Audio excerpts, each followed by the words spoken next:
When my CEO burst out laughing at my request for a 10% raise after 18 years, I stood there holding proof that my systems had saved his company millions. He smirked and said, "Everyone's replaceable," like I was just another cog on the line. 3 months later, he watched his stock collapse, his biggest client walk, and a lawsuit backfire in court, all because he never bothered to ask who actually owned the brain behind his factory. Before we dive deeper into this story, I have one small request. Please subscribe, drop a like, comment, and hit that hype button to boost this channel so more people can discover these incredible stories.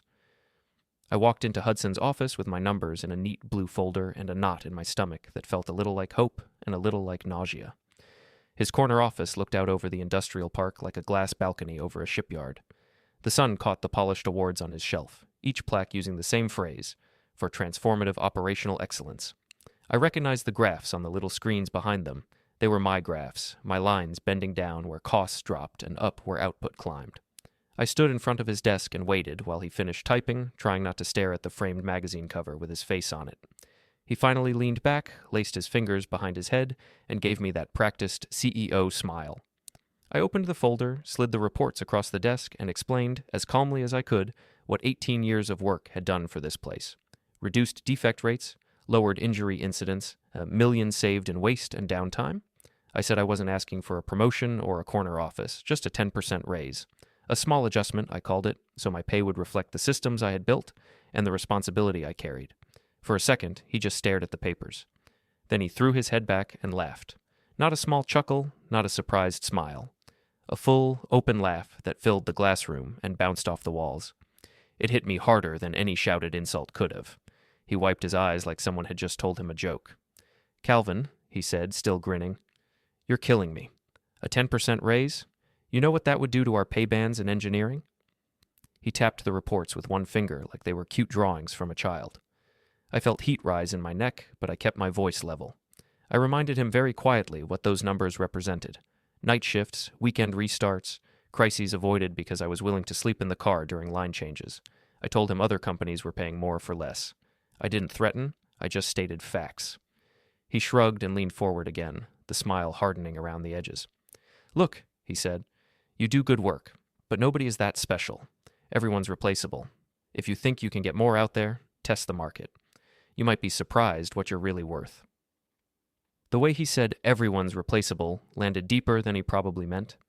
It slid right past my pride and cut into something older, something built out of 18 years of loyalty and quiet faith that someone, somewhere up there, was keeping count. I closed the folder slowly, trying not to let my hands shake. I told him thank you for his time and that I would think about what he said. He was already turning back to his screen as I left, fingers flying over the keyboard, my raise request forgotten before I even reached the door. Outside his office, the hallway felt colder. I walked back past the framed charts, past the open-plan cubes, past the glass-walled conference room where his face smiled down from a slide labeled Hudson's Manufacturing Revolution. Underneath the title, I could see one of my own process flow diagrams, colors changed, logo added, my name nowhere in sight. Back at my desk in the engineering bay, I sat down, opened my folder, and stared at the numbers that apparently meant so little. Then I pulled open the bottom drawer and took out my old leather notebook. On the first page, in my own handwriting, were the words, "Precision Manufacturing Optimization. Personal project started at home." For the first time, I looked at that line and saw not just an idea, but a way out. On the walk back to my bay, I tried to remind myself why I had stayed so long in the first place. 18 years is a lifetime in a place like this. When I first walked through those doors, I was 31, fresh out of the Navy, still waking up at 5 a.m. without an alarm. The factory smelled like oil, hot metal, and burnt coffee. I loved it immediately. Machines made sense to me in a way people rarely did. You give them the right input, they give you the right output. If something goes wrong, you dig until you find the fault. Back then, Porter wasn't a glossy industrial solutions brand. It was a loud, slightly chaotic plant with aging presses and worn-out conveyors. The founder took me on a tour himself, pointing to each line and saying, "If you can keep that one alive, you'll be my hero." I remember standing by the old stamping press at 3 a.m. during my first big shutdown, hands black with grease, swapping out a motor that had no business still running. When it finally kicked back on and the line moved, I felt a kind of pride I hadn't felt since my last successful deployment. No stage, no applause, just the steady rhythm of a machine doing its job. Year after year, I kept saying yes. Yes to holiday shifts, yes to weekend call-ins, yes to one more test run when everyone else had gone home. My wife used to joke that the factory whistle was my real alarm clock. Later, she stopped joking. I missed birthdays, school plays, anniversaries. I told myself I was building something solid for us, that a stable life sometimes demanded unstable hours. When she finally packed a suitcase and told me she couldn't keep coming second to a building full of metal, I stood in the doorway arguing about timing and projects instead of listening. We divorced quietly, no big scenes, just 2 signatures and a lot of empty space in the house. I still kept my phone on the nightstand afterward, volume up, in case there was an emergency. Inside the plant, emergencies were my specialty. When a sensor failed, when a line jammed, when a new product launch risked bottlenecking the entire schedule, someone would say, "Call Calvin," like I was another piece of equipment you wheel in when things start smoking. I didn't mind at first. Being useful felt good. Then the pattern started to show. When things went wrong, I got the phone call. When things went right, someone else got the slide in the presentation. I watched managers who couldn't read a wiring diagram get bonuses for improved efficiency, bonuses built on early drafts I scribbled in break rooms on napkins and scrap paper. I started carrying that leather notebook everywhere back then. At first, it was just to keep track of ideas, little tweaks I wanted to try. Over time, it became something else. When an idea came to me at home, I wrote it there, with the date and a note. Test at work. When I ran simulations on my personal laptop late at night, the results went into the notebook. I separated things in my head. Work was where I implemented and refined. Home was where the ideas were born. I didn't plan it as a legal strategy. I just needed a space that felt like mine. There were moments when people did see me, usually on the floor, never in the boardroom. Tommy would clap me on the back after a smooth run and say the guys trusted my numbers more than any memo. Maria from Quality once told me she slept better on nights when she knew my systems were watching the lines. Those comments meant more than any "great job" email from a manager. But they lived on the concrete, not in the reports that made their way upstairs. Upstairs, I was an anonymous line item under engineering support. Sitting there at my desk after Hudson's laughter, I flipped open the notebook again and really looked at those early pages.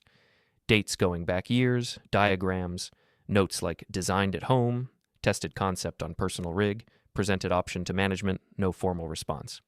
It struck me how many times I had written "no response" in the margins, closed the cover, and gone back to work anyway. Loyalty had trained me to see that as normal. The phrase he used, "everyone's replaceable," sat next to those notes in my head like a label on a box. For the first time, I asked myself a different question. If I was so replaceable, why were they still running on systems they never properly bought from me? Why did every critical line in that building depend on rules I wrote, tuned and guarded? The thought made my pulse jump, not from anger this time, but from a strange, sharp clarity. Machines don't lie. Paper doesn't either.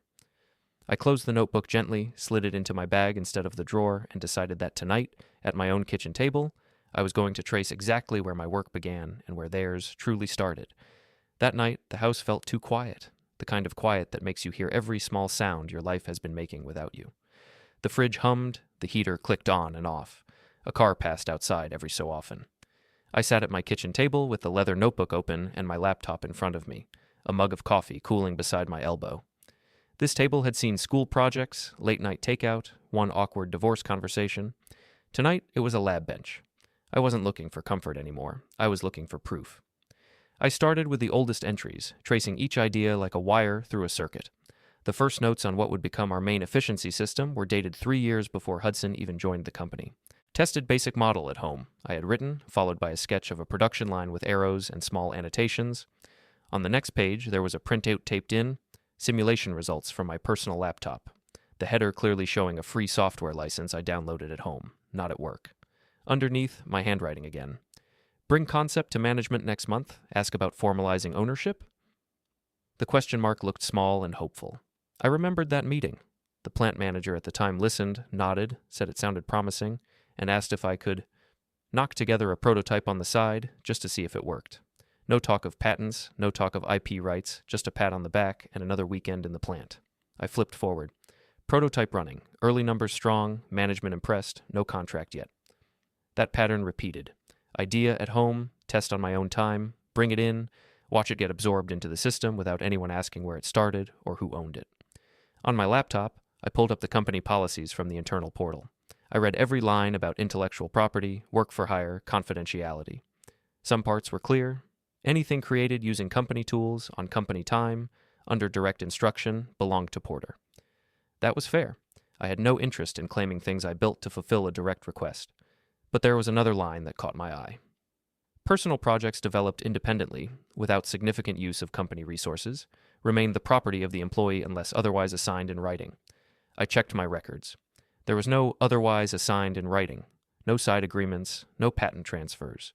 Just 18 years of, we'll handle that paperwork later, that never materialized. The more I read, the more my stomach tightened. I dug into old emails with subject lines like process optimization concept and IP discussion follow-up. In one, I had asked explicitly if we should involve legal to formalize ownership before rolling the system across multiple plants. Hudson's reply, years back when he was still rising, was a single sentence. Let's not bog this down in legal red tape. Just implement and we'll sort the details after Q4. There was no after Q4. There was just more work, more rollouts, more internal presentations where my name slid gradually off the slides. I opened a browser tab and started searching for articles about engineers, IP, and personal projects. Most of it was generic, but here and there I found case summaries that made my pulse pick up. Judges talking about timelines, devices used, explicit contracts versus vague promises. Again and again, the same point appeared. Companies that wanted full control over an employee's innovations had to do the work. Clear contracts, formal agreements, something you could hold in your hand and point to. Porter had never done that with me. They had taken my loyalty and turned it into a shortcut. I leaned back in my chair, eyes stinging from the screen. Part of me wanted to slam the laptop shut, call myself dramatic, and forget what I was seeing. That part sounded suspiciously like the voice that had kept me quiet while other people took credit. The other part, calmer, colder, reminded me that this wasn't about revenge. It was about ownership. Who had it? Who earned it? Who signed for it? Machines don't care how you feel about their wiring. If you cross the wrong line, they shut down. On impulse, I opened LinkedIn and scrolled to a message I had been ignoring for months. Diana Walsh, Velocity Industrial Systems. She'd written after a conference where I'd presented a watered-down version of my work. If you ever get tired of carrying a whole factory on your back without the title to match, call me, her note said. We notice who actually builds things. At the time, I'd smiled, archived it, and told myself I wasn't the type to jump ship. Tonight, with Hudson's laugh still echoing in my head and my own careful notes lined up like witnesses, the message read differently. I didn't reply. Not yet. Instead, I clicked unarchive, flagged it, and went back to my notebook. I started a new page and wrote in clean block letters, Ownership Audit. Under that, I listed each major system, where it was conceived, what resources I used, and whether there was any signed transfer. The signed transfer column stayed blank all the way down. When I finished, I put the pen down and just stared at that empty column. For 18 years, I had trusted other people to protect my value. Tonight, for the first time, I realized it might be my job to protect it myself. 2 nights later, I sat in my car outside Richardson's Steakhouse, engine off, watching people in clean shirts and polished shoes drift through the glass doors. The place looked like somewhere my old life would have called too fancy, a reward reserved for managers and visiting clients. My reflection in the windshield looked tired, collar slightly frayed, but my hands were steady on the steering wheel. I checked the time on my phone. 5 minutes early. Good. I've always believed that if you're on time, you're already late. Inside, the air smelled like grilled meat and expensive wine. Soft music, low voices, waiters moving silently between tables. The hostess asked my name and led me toward a corner booth. Diana was already there, a glass of water in front of her, tablet closed on the seat beside her. She stood to shake my hand, not in that limp, distracted way some executives do, but like she actually meant it. Calvin, she said, thanks for coming. I could tell she knew this was not an easy step for me. We sat, ordered food neither of us would really taste, and made small talk for a few minutes. Weather, traffic, the latest industry conference. I noticed something right away. When she asked a question, she actually listened to the answer. No glancing over my shoulder, no checking her phone. Once the plates arrived, she shifted gears. I've been following Porter's numbers for a while, she said. Your efficiency curves don't match their historical pattern. They match something else. You. The way she said it, simple and matter-of-fact, unsettled me more than any compliment. I tried to brush it off, said it was a team effort, standard continuous improvement. She smiled, not unkindly. Teams don't redesign entire plants by accident, she said. Your name comes up every time I talk to vendors or former employees. They all say the same thing. Calvin built that. Your CEO, however, seems to have forgotten that detail. I felt my jaw tighten. I hadn't told her about the raise conversation yet, but my face must have given something away. I took a breath and told her the short version. 18 years, the blue folder, the laugh, the line about everyone being replaceable. Saying it out loud in this quiet, polished room made it sound even more absurd. Diana listened without interrupting, eyes steady, hands folded loosely on the table. When I finished, she shook her head. That's not just disrespect, she said. That's bad risk management. There was a long moment where neither of us spoke.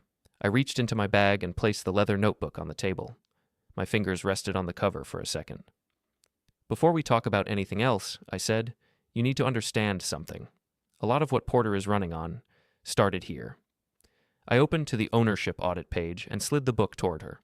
She read slowly, frowning in concentration. Idea names, dates, developed at home, tested on personal equipment, no transfer signed. I watched her expression move from curiosity to recognition to something like disbelief. You documented all of this? She asked. I nodded. From the beginning. At first it was just habit. Then it became protection I hoped I'd never need. What about their policies? She asked. I told her about the clauses I had read, about personal projects and company resources, about the emails where I asked to formalize ownership and was brushed off. She asked pointed questions like an engineer, not a lawyer. Where did you run the first models? Whose hardware? Whose license? Each answer made the same quiet point. I had not been careless. Porter had. She closed the notebook gently and sat back. I'm going to say something blunt, she said. If half of this is as clean as it looks, you are not the one they should be afraid of. Their leadership should be afraid of the mess they've made by treating your work like free furniture. Her tone wasn't gleeful. It was clinical, like she had just found a crack in a load-bearing beam. Then she laid her cards on the table. A VP role at Velocity. A team of my own. Double my current salary. With performance bonuses. Budget to upgrade equipment. Formal recognition on patents for any systems I developed going forward. And, she added, we'll do the paperwork correctly. If we buy something from you, we buy it. If we don't, it stays yours. No, we'll sort it later. The numbers made my head spin, but it wasn't the money that hit hardest. It was the idea of my name on something official, not hidden in the background. I told her I wasn't interested in burning bridges or breaking contracts. She nodded. I don't want a lawsuit, she said. I want you. And if Porter never formally acquired your personal IP, that's their failure, not your crime.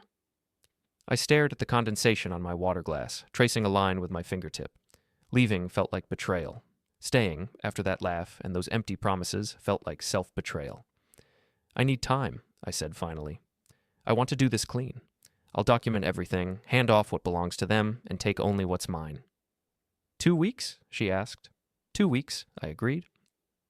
As I walked out into the cool night air later, the factory's faint glow visible in the distance, Hudson's words replayed in my head. Test the market, he'd said, smiling. Standing under the streetlight with Diana's offer in my pocket and my notebook under my arm, I realized I finally had. The next morning, I woke up before my alarm, not because of habit, but because my mind was already running through checklists. For once, the early hour didn't feel like the company's demand. It felt like mine. I made coffee, grabbed my notebook, and sat at the same kitchen table that had become my planning station. On a fresh page, I wrote 3 columns across the top in neat block letters. Porter's, mine, and borderline. It looked clinical, almost cold, but it was the only way I knew how to move without losing my footing. I started with Porter's. Anything built entirely on their equipment, during logged hours, under direct instructions, went there without hesitation. Custom fixtures I designed on their CAD systems, documentation I wrote on company templates, emergency fixes. I whipped up at 2 a.m. because something critical blew. I wasn't here to steal, I was here to separate. That column filled quickly, and in a strange way, it felt good. It reminded me I wasn't trying to leave them empty-handed. Then I moved to mine. Personal prototypes built in my garage on weekends, simulation models built on my own laptop, running licenses tied to my personal email and credit card, diagrams sketched at this table late at night, dates circled, notes saying, tested at home rig. I cross-referenced each entry with the notebook and whatever digital trail I had, timestamps, screenshots, emails to myself. The more I wrote, the more a pattern emerged. Every major breakthrough had started here, in this house, on my time. Porter had benefited. They had not bothered to formally buy in. Borderline was the hardest column. These were ideas that started at home but were shaped heavily by what I saw in the plant. Real-world machine quirks, operator feedback, materials that behaved differently than any spec sheet promised. I knew I couldn't pretend those influences didn't exist. So, for each item in that column, I wrote a short note. What I would leave behind, what I would replicate from scratch at velocity, and where I would draw the line. If I couldn't explain the distinction to a judge without flinching, it stayed. I was not going to win my freedom by muddying my own conscience. By the time the sun pushed through the kitchen blinds, I had a rough map of my exit. My eyes burned, but my thoughts were clearer than they had been in years. I closed the notebook, showered, put on the same work boots I'd been wearing since before Hudson ever stepped into an office with his name on the door, and drove to the plant. Walking through the employee entrance, I noticed things I had stopped seeing a long time ago, the way people relaxed when they saw me in the hallway, the subtle nods from operators who trusted that if something broke and I was on shift, it would be handled. I nodded back, feeling a strange mixture of pride and grief. These were the people I was worried about, not the man upstairs who thought you could swap out engineers like printer cartridges. At my desk, I opened a blank document on my work computer and titled it System Transition Bennett. If I was leaving, I wasn't going to do it with a smirk and a slammed door. I started listing every critical process I was responsible for, line by line. For each one, I wrote down known failure modes, troubleshooting steps, key contacts with vendors, and the ugly little workarounds no one ever writes in manuals, but everyone uses at 3 a.m. I imagined some poor kid, maybe Andy or someone like him, sitting at this desk in a month, panicking over a shutdown. I pictured him opening these notes and seeing clear instructions instead of chaos. That image guided my hand more than any sense of fairness toward management. In between transition sections, I quietly cleaned my digital footprint. I deleted personal drafts from my work drive, not because they proved anything, but because they didn't belong there. Anything that started here and properly belonged to Porter stayed put. Anything that started at home and drifted in as a maybe someday went back into my own archive. I moved slowly, carefully, double-checking folders so no one could say I'd wiped something out of spite. If anyone combed through my activity later, it would look like what it was, a man tidying his workspace before handing back the keys. Around mid-morning, Tommy dropped by my desk, leaning on the partition. "You look like you're writing a novel," he joked. I smiled, kept my fingers on the keyboard. Just trying to make sure when this place inevitably breaks at 3 a.m., they've got a map. He studied me for a beat longer than usual, then nodded. "Whatever you're planning, just don't forget there's a bunch of us down there who only show up because we know you still care what happens to us." His words sat with me long after he walked away. I did care. That was why I was doing this slowly instead of storming out. But care had to include myself now. Loyalty that never looks back at your own side of the ledger isn't loyalty, it's neglect. By the time my shift ended, I had the beginnings of a transition guide, a cleaner digital trail, and a fully drawn line in my own mind about what belonged to whom. On my way out, I paused in the middle of the factory floor, letting the noise wash over me. The lines were running smoothly, operators moving with that easy rhythm that comes when a system stops fighting you. I felt a tug, the old urge to stay, to keep patching, to keep absorbing hits so no one else had to. Then I thought of Hudson's laugh, of my empty signed transfer column, of Diana's calm certainty. I walked out without looking back, the notebook in my bag and a simple sentence forming itself in my head, ready for the page. Effective 2 weeks from today. I wrote the resignation letter that night in 3 drafts before I let myself hit print. The first one was angry, every sentence sharper than the last, full of phrases like systemic disrespect and exploitation. I read it twice, heard my own frustration spilling out, and tore it in half. The second draft swung too far the other way, polite to the point of self-erasure, like I was apologizing for leaving after almost 2 decades. That one went in the trash, too. The third letter was simple, 2 paragraphs. Thank you for the opportunity. Effective 2 weeks from today, I will be resigning my position. No accusations, no explanations, just a clean line drawn where my time at Porter ended. In the morning, I slid the letter into a plain envelope and put it in my bag next to the notebook. The weight of those 2 items together felt strange, like carrying both my past and my future in the same hand. At work, I went through my usual routine for the first couple of hours. Checked line metrics, walked the floor, answered a few questions about a minor hiccup on press 3. The familiarity of it all made what I was about to do feel even less real, like I was walking through a memory instead of a live day. Around 10, I sent a short message to Hudson's assistant. Requesting 5 minutes with Hudson today, in person. Priority, high. She replied almost right away with a time, 10:30, and a polite, He's very busy. Please be concise. I almost smiled at that. Concise was the only way this could work. On the walk up to his office, I watched my own reflection move along the glass walls. Same work boots, same faded shirt, same ID badge I'd worn for years. No one in the hallway knew what I was carrying. At his door, I knocked once and stepped in when I heard his distracted, "Yeah?" He was behind his desk, eyes on his monitor, phone on speaker beside the keyboard. It sounded like he was wrapping up a call with someone from corporate. "We'll push the narrative as proactive restructuring," he was saying. Investors love that kind of language. He clicked the call off and looked up at me, eyebrows raised. "Calvin, you needed something?" I walked to the chair in front of his desk but didn't sit. Instead, I took the envelope from my bag and placed it on the edge of the desk, square and still. "I came to let you know I'm resigning," I said, "effective 2 weeks from today." He blinked once like he hadn't heard me correctly. Then he reached for the envelope, ripped it open, and scanned the letter. His mouth curled into a crooked half-smile that didn't reach his eyes. "This a joke?" he asked. "You're quitting because of a pay band conversation?" I felt my jaw tighten but kept my tone flat. "I'm leaving because I've given 18 years to this place and you've made it very clear what that's worth to you. I've accepted an offer elsewhere. I'm giving proper notice. I'll document everything, train whoever you replace me with, and leave things in order." The word elsewhere seemed to land heavier than the resignation itself. "Where?" he asked. The question was quick, sharp. "Velocity," I said. No point in dancing around it. "VP of Manufacturing Systems." For the first time since I'd known him, his polish slipped. "Velocity?" he repeated, like the word tasted bad. "You're going to our biggest competitor? After everything we've invested in you?" I almost laughed at that, but stopped myself. "You invested a paycheck," I said quietly. "I invested most of my adult life." He leaned forward, elbows on the desk, eyes narrowing. "What are they paying you?" he asked. "We can match. Maybe not the title, but the money. You want that 10%? Fine. We'll find a way. No need to be dramatic." Hearing him offer so quickly what he'd mocked a week ago almost hurt more than the original laugh. It proved he could have done it all along. He just hadn't wanted to until someone else assigned me a number. "It's not about 10% anymore," I said. "It's about who sees what I do and who doesn't. I've already signed. This isn't a negotiation." His expression hardened. "You know there are consequences for decisions like this," he said. "People talk. This industry isn't as big as you think. If it looks like you're walking out with proprietary systems..." I cut him off, still calm. "Everything I'm taking belongs to me," I said. "Anything that belongs to Porter stays here. I've already started a transition document.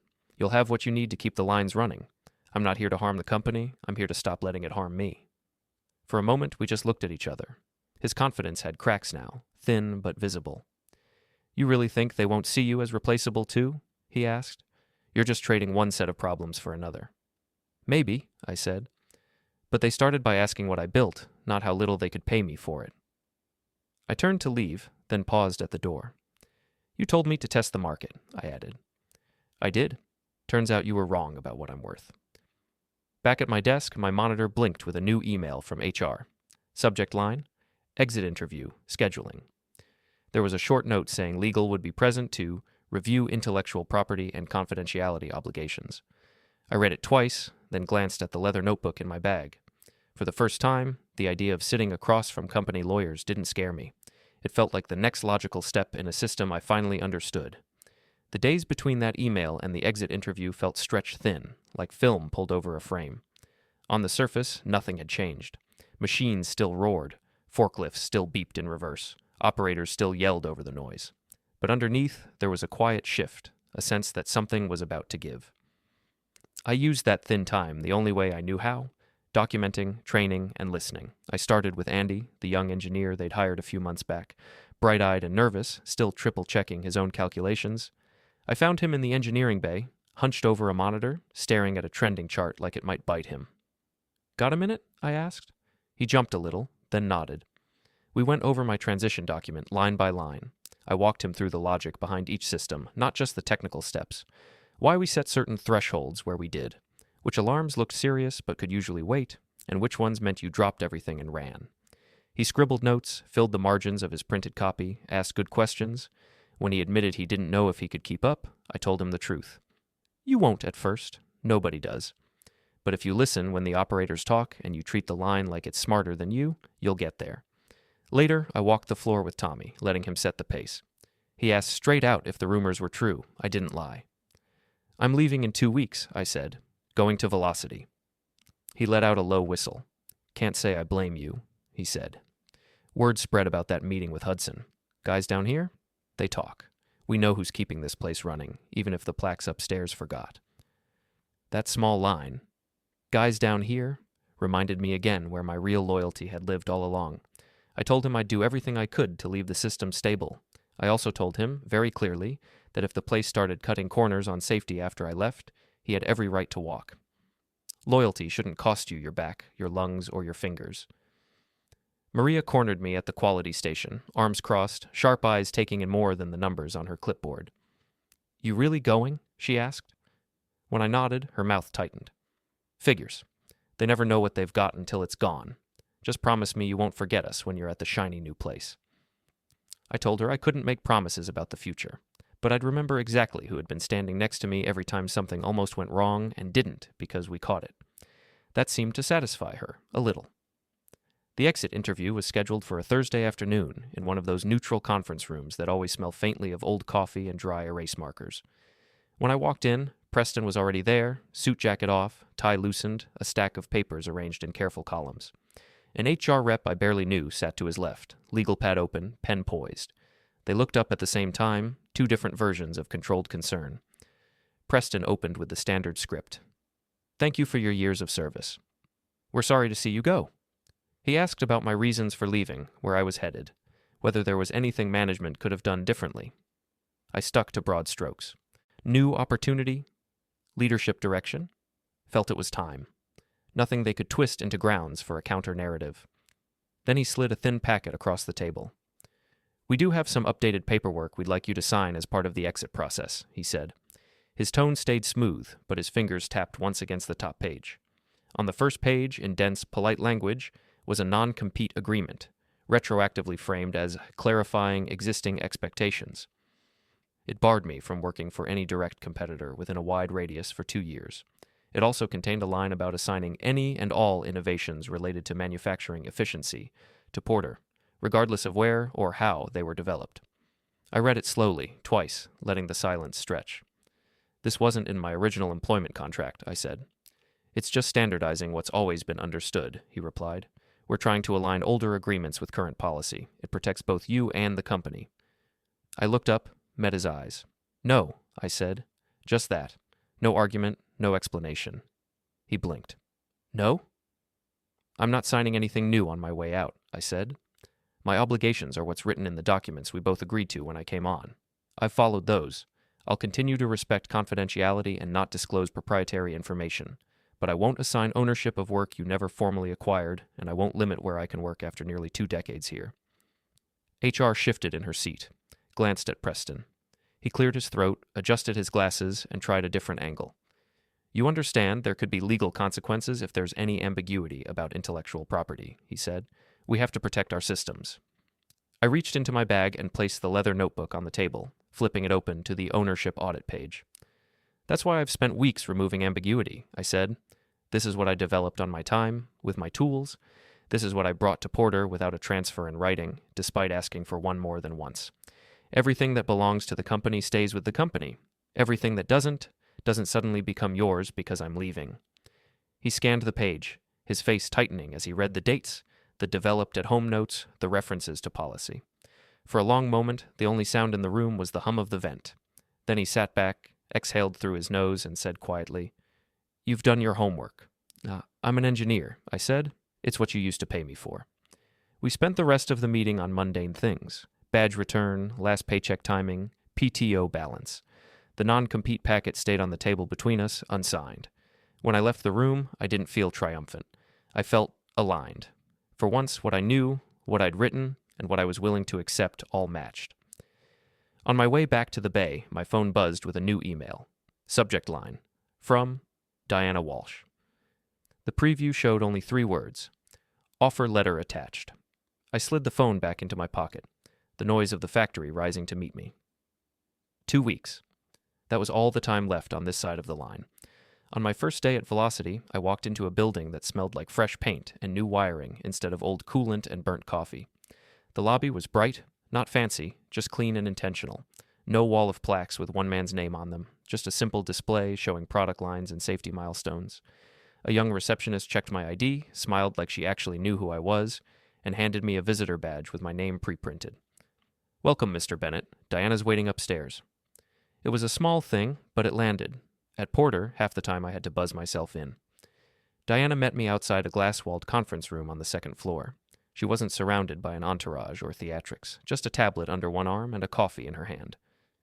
"You ready to see your new mess?" she asked with a quick grin. "It's not as bad as what you walked into 18 years ago, but it needs work." We started with a tour. In first person, I can say the differences hit me harder than I expected. The machines were newer, but far from perfect. Material flow was clumsy in places, pallets stacked awkwardly near aisles, inspection stations more cramped than they needed to be.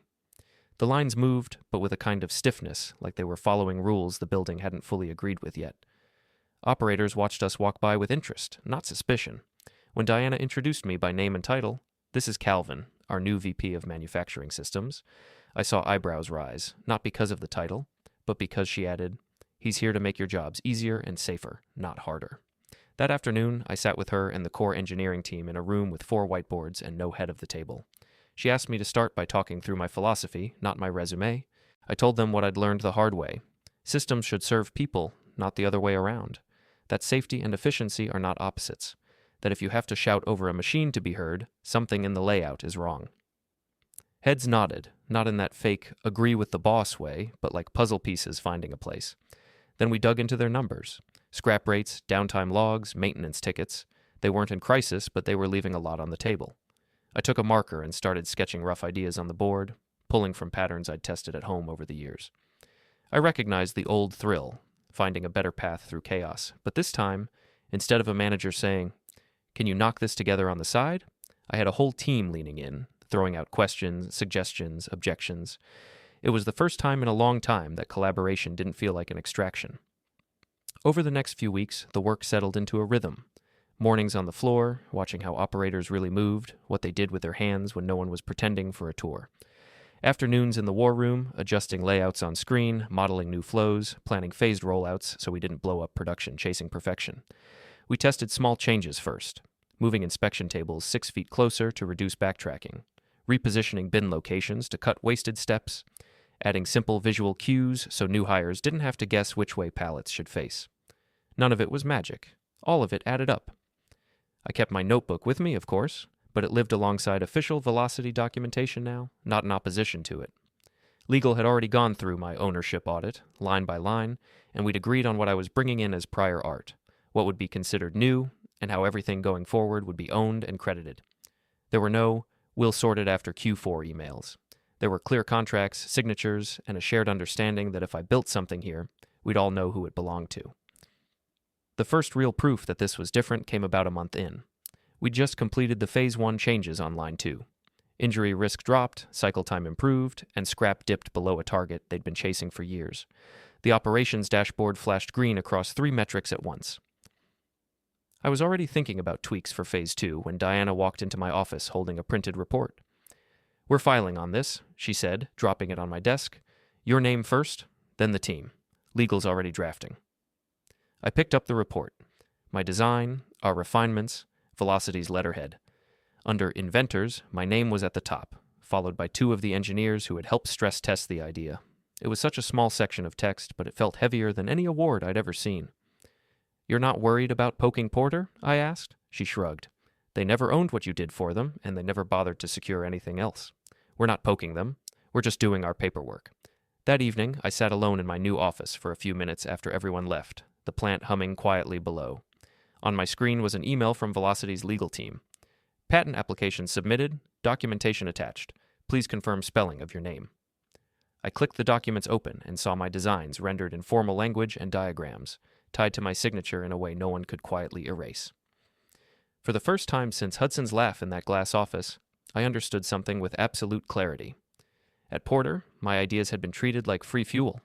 Here, they were treated like engines, named, registered, maintained. Somewhere across town, Porter was still running on systems they never legally owned, slowly losing the edge they'd built on my back. And now, with each improvement we locked down at Velocity, that edge was shifting, one carefully drawn line at a time. The email from sales hit my inbox just after lunch on a Wednesday, subject line, Eastwood, final confirmation. I almost ignored it, assuming it was another minor spec change or shipment adjustment, until I saw Diana had flagged it and added me as a direct recipient. I opened it and read the first sentence twice to make sure I wasn't projecting what I wanted to see. Eastwood's expansion contract, the one Porter had been counting on like oxygen, was formally moving to Velocity. Not a trial run, not a pilot project, a full, multi-year commitment built around the very systems we'd just finished locking down. Their technical lead had sent a separate note saying our numbers were the deciding factor. Lower scrap, shorter cycle times, better safety profile. All the things Porter used to brag about before they decided I was interchangeable. I sat back in my chair and watched the text blur for a moment.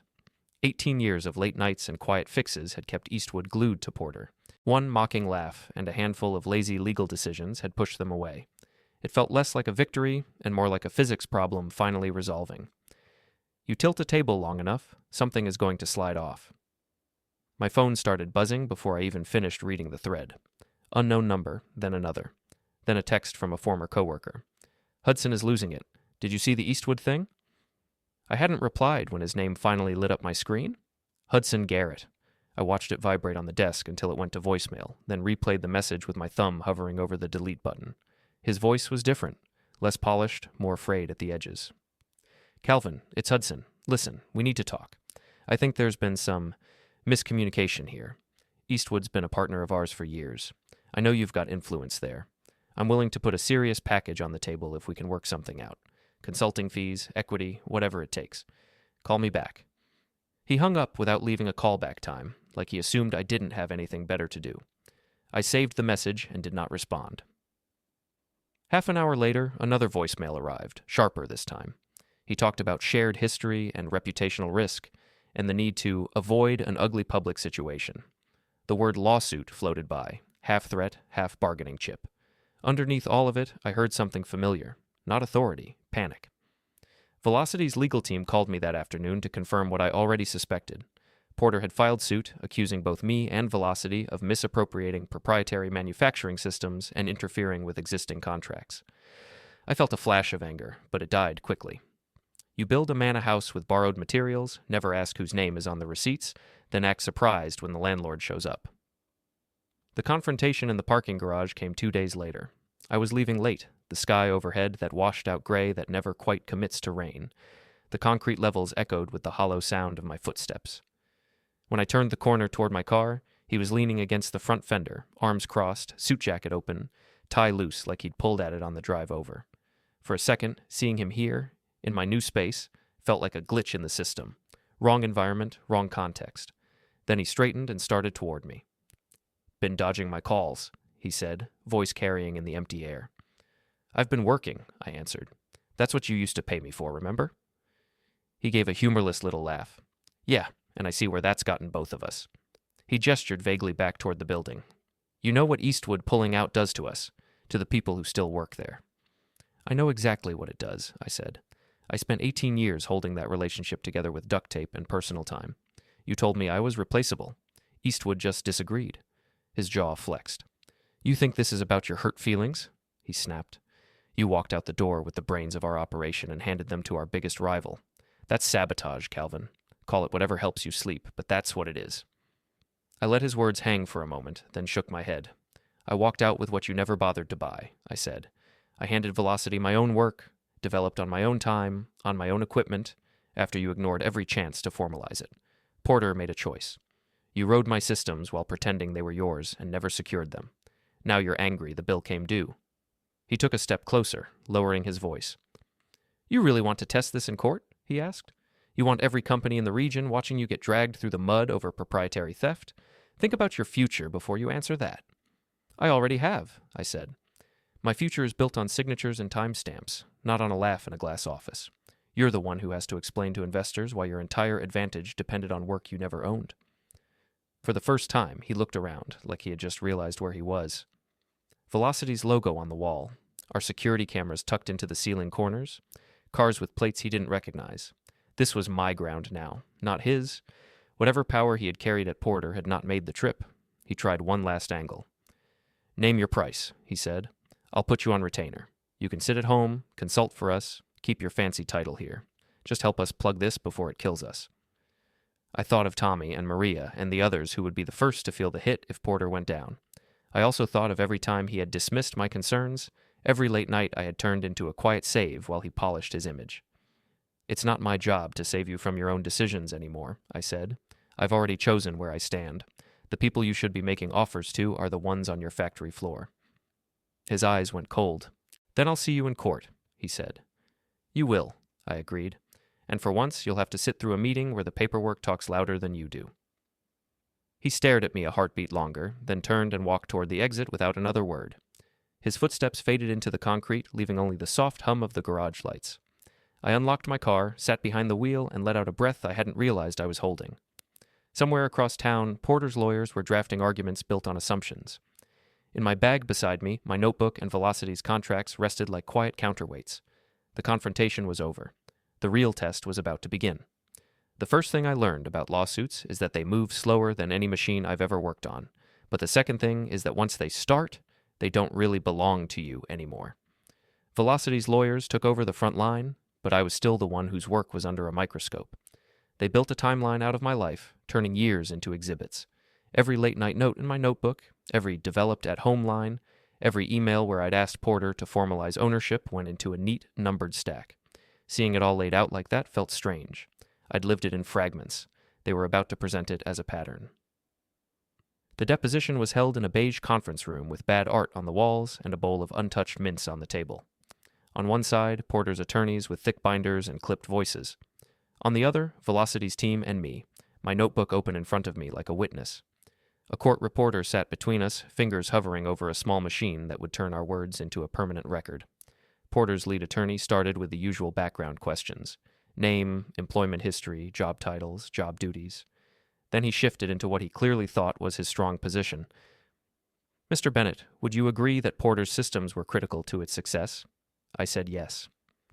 "And that you were involved in designing and maintaining some of those systems?" Again, yes. He smiled like he'd just caught me admitting to theft. "So when you left to work for a direct competitor, you took knowledge obtained at Porter and used it to help Velocity secure our largest client." I almost felt sorry for him. Almost. "Knowledge isn't property," I said. "The question is who owns the specific designs and processes. That depends on where they were conceived, what tools were used, and whether ownership was ever legally transferred." He tried to paint my notebook as a sneaky move, something I'd cooked up at the end to justify myself. Velocity's counsel waited until he was done, then slid a stack of photocopies across the table. "These are scans of Mr. Bennett's notebooks from as early as year 3 of his employment," she said. "Note the dates, locations, and recurring references to your own policy language about personal IP. Note also the multiple emails from Mr. Bennett asking your client to formalize transfer and your client's repeated refusal." He flipped through the pages, his earlier confidence thinning. On one page, my handwriting read, "Idea developed at home, on personal rig. Ask about patent and ownership before full rollout." Below it, an email printout from me to management, suggesting we involve legal. Attached was Hudson's reply. "Let's not get bogged down in legal red tape. Just get it working, and we'll talk later." Later never came. In court, months after that deposition, it was the same story in a different room. Same bad art, nicer wood paneling. Porter's side argued loudly about trade secrets and stolen systems. Velocity's side answered calmly with timestamps, contracts, and policy quotes. The judge listened more than he spoke, interrupting only to ask very specific questions. When Porter's team claimed blanket ownership over any work related to manufacturing efficiency, he asked to see the clause. When they couldn't produce it, he raised an eyebrow. They leaned hard on the phrase "work for hire," insisting everything I ever thought of technically belonged to Porter. Velocity's counsel pointed out the distinction between work done on company time with company resources and independently developed systems brought in without assignment. They walked the judge through my original contract, highlighting the line about personal projects. Then they produced the non-compete packet Porter had tried to push across the table at my exit interview. "If their original agreement already covered everything they claim," my lawyer said, "why the sudden need for new paperwork after Mr. Bennett announced he was joining a competitor?" When they brought up Eastwood, accusing me of interfering with a long-standing relationship, Eastwood's own technical lead testified, calm and precise. He explained that their decision was based on performance numbers and future roadmap assurances. Mr. Bennett's presence at Velocity gave us confidence, he said, but we did not see any proprietary Porter material. We saw better designed systems with clearer ownership. The moment that really broke Porter's case came from a source I didn't expect. Preston took the stand with a folder of internal emails, looking tired in a way I recognized. He'd been laid off in one of Hudson's proactive restructuring waves after the lawsuit started draining cash. Under questioning, he admitted that he had raised concerns years earlier about formal IP transfers and been overridden. He confirmed the exit interview, the retroactive non-compete push, the scramble to standardize expectations once I handed in my resignation. He didn't sound vengeful. He sounded like a man who was done pretending chaos was strategy. In the end, the judge's decision was blunt. Porter had failed to secure ownership of the innovations they depended on. They had ignored their own policies, declined to formalize transfers when offered, and tried to patch the hole only after I decided to leave. The lawsuit was dismissed with prejudice. Some of their claims were called overbroad and unsupported by contract language. There was even a line in the written opinion about attempting to retroactively claim property rights through exit pressure rather than through clear, prospective agreement. When the gavel fell, I didn't feel like cheering. I felt a kind of exhausted relief, like watching a machine finally stop shuddering after you've pulled the power. Outside the courthouse, reporters clustered around Hudson, asking for comment on the loss. He brushed past them, jaw clenched, sunglasses hiding his eyes. No press release could spin what had just happened. Velocity's team shook my hand, congratulated me, then went back to work. On the drive home, the leather notebook sat on the passenger seat, as unassuming as ever. It hadn't won anything by itself. It had just told the truth in a language courts understand. Dates, signatures, cause and effect. A few days later, I got a call from an unfamiliar number. When I answered, Preston's voice came through, stripped of corporate varnish. "They cut me loose," he said. "Figured you might want to hear how early he knew this was a losing game." Preston and I met at a quiet diner off the highway, the kind of place where nobody cares who you used to be. He looked smaller without the tailored suit and company badge, just a tired man with circles under his eyes and a folder he no longer had to pretend didn't exist. Over coffee, he told me how early he'd warned Hudson about the ownership gap, how many times "we'll fix it later" had replaced actual signatures. He admitted they filed the lawsuit mostly to scare me, hoping the cost and noise would push me into a settlement. Hearing it laid out like that didn't make me angry anymore, just confirmed that I'd been right to leave before the whole structure collapsed. Back at Velocity, I couldn't shake the thought of the people still stuck under that collapse. I brought it to Diana and the leadership team, laid out the names I knew were on the chopping block. We built a hiring fast track for former Porter workers, prioritizing operators and inspectors who had carried that place on their backs for years. Tommy came over first, then Maria, then a slow stream of familiar faces. Watching them swipe into a building that actually wanted them, I realized my revenge wasn't the lawsuit or the contract. It was giving good people a door to walk through while the one behind us finally shut. Some mornings now, I still wake up at 5 out of habit, but the feeling is different. It's not dread or obligation. It's a kind of quiet readiness. I drive to Velocity while it's still dark, park in the same spot, and walk in through doors that don't make me prove my worth every time I badge in. On the wall by the main hallway, there's a framed copy of our latest safety award and a printout of the patent summary from the Line 2 redesign. My name is on both. Not in tiny font, not hidden in the appendix. Right there where anyone can see it. I spend my first hour most days on the floor, not in my office. Tommy waves from a station that no longer ruins shoulders. Maria flags a questionable batch and knows leadership will back her call. The young engineers bring me problems and ideas without flinching, knowing we'll argue with data, not ego. Sometimes, in a quiet moment, I picture Porter's old logo and the plant I gave 18 years to. I don't feel the old tug anymore. Just a steady understanding. I didn't burn that bridge. They left it to rot. All I did was stop standing on it. Now my work, my name, and my paycheck finally point in the same direction, and the man who laughed at my 10% raise gets to live with the cost of underestimating the one person he swore was replaceable.